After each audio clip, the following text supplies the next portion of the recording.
It's a 40-year-old male. He has a gash on his chest and he's losing blood fast. This is what happens when daytime television becomes interactive. Why just watch a soap opera when you can play one? This is Trauma Center New Blood for the Nintendo Wii, a game which mashes the medicine of ER with the melodrama of General Hospital. Begin treating the external wound. First, you'll need to sew up the laceration with the sutures. Begin suturing the remaining laceration. So far, so good. The suturing is complete, but there are... Trauma Center has been one of my favorite Nintendo-exclusive third-party franchises in recent years, an acclaimed series which first went under the knife on the Nintendo DS in 2005. It provided a second opinion a year later to launch the Wii, and in 2008, some new blood was injected into the franchise with this excellent Wii follow-up. New Blood is also the first true Trauma Center sequel. It takes place 10 years after the events of Second Opinion, which was an enhanced remake of Under the Knife, and tells the story of two new protagonists, Doctors Marcus Vaughn and Valerie Blaylock. This also makes it the first Trauma Center game not to focus on Dr. Derek Stiles and Nurse Angie Thompson, but longtime Trauma Center fans will be pleased to know the over-theatrical duo hasn't been forgotten in New Blood.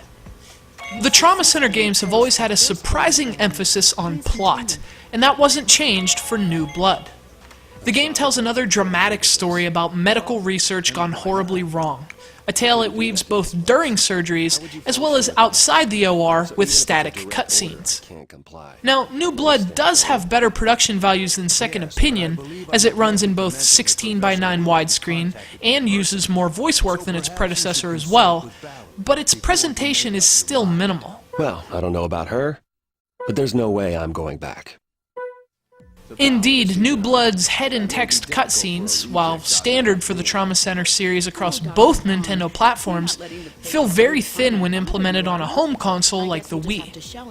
Aside from those minimalist DS-like cutscenes, the presentation in New Blood feels spot on. The banter between doctors during surgery is as histrionic as ever, which is where the game gets that distinct soap opera vibe. And from a visual standpoint, Trauma Center's abstract perspective of the human body has been honed very well in New Blood. Internal organs are portrayed with a colorful, non-representational look, which creates both a unique and functional aesthetic.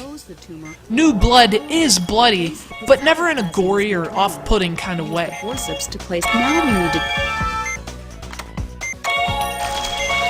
Of course, what really matters in a Trauma Center game is the gameplay. One could argue the Trauma Center series has proven the control potential of the Wii and DS far better than most releases on either platform, and that trend continues with this iteration. New Blood enables players a degree of control and precision that simply wouldn't be possible without the Wii Remote. And if you peel away the entertaining melodrama and the distinctive medical themes, that's what you'll remember when you finally put down the controllers. And if you're anything like me, that'll probably take a while. Unlike the latest iteration in the Trauma Center series, which we reviewed on Undertow when it released earlier in 2010, New Blood is all about the surgeries. There's none of the new professions or forced point-and-click adventuring which were added to Trauma Team, but that doesn't necessarily mean New Blood feels repetitive. In fact, it has perhaps a greater diversity to its surgeries in terms of procedures and medical maneuvers than any Trauma Center game to date. Fortunately, you'll be executing those new techniques with the same fantastic controls characteristic of the Trauma Center series. You point at the screen with pixel-perfect precision with the Wii Remote, and use the nunchuck attachment to quickly scroll through the tools of the surgical trade. You can switch between scalpel and stitches on the fly simply by choosing one with the analog stick, and using the remote, you can utilize those tools with the same speed with which you selected them. Flying through surgeries with this control scheme just feels great once you've mastered it, and the speed and precision it affords is extremely satisfying. The most welcome change made in New Blood deals with multiplayer, and it gives the game a whole new dynamic because you can play any of the single-player missions with a friend. From delegating surgical responsibilities to quickly covering for a friend's mistakes, New Blood has a whole different feel in co-op play. And if you factor in the addition of online leaderboards, you've got a multiplayer game with loads of replay value. Of course, cynics could argue New Blood just feels like more of the same old Trauma Center, but what the game does do is hone and improve that formula, not to mention give the difficulty level about 300 cc's of additional intensity.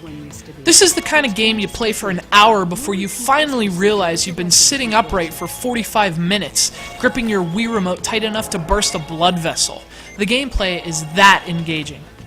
Trauma Center New Blood gets an enthusiastic undertow thumbs up for simulating the pressure and intensity of surgery without the bills of medical school. I mean, why waste 300 grand on a doctorate when you can remove a gallbladder from the comfort of your own couch? Much more than we anticipated.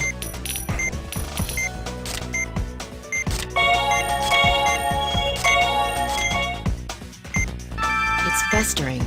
We need to drain the pus. Otherwise, it could lead to inflammation.